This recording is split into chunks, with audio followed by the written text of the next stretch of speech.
So I already told you guys how the United States was stealing Afghanistan's central bank. These are funds that Afghanistan had agreed to keep on deposit with the United States. Now that a government we don't like is in charge, we have stolen the money.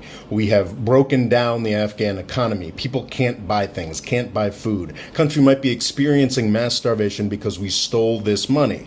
Today, it was revealed what we're going to do with the money. We're not going to hold it until, the Taliban does things that we want. No, we're just going to give it to the families of 9/11 victims and maybe put some money into our own humanitarian infrastructure, paying Ivy League kids all over the world for Afghanistan's benefit, supposedly. This is an atrocity. The Afghan people did not choose to host the Saudis that did 9/11.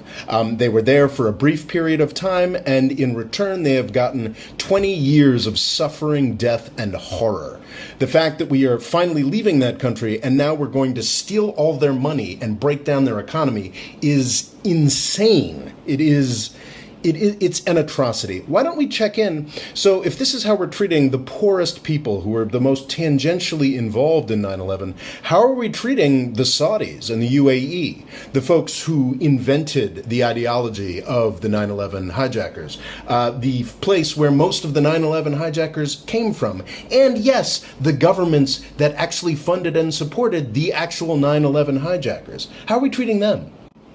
Well, we're helping the Saudis, the folks who did 9/11, invade another country and starve it to death. And we're doing this in partnership with Al-Qaeda, which is on the ground fighting the Houthis as well.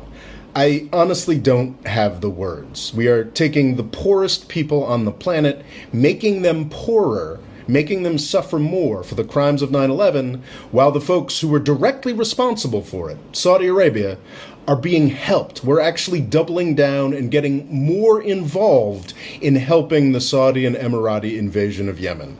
These are two news stories from the same week. It's unforgivable.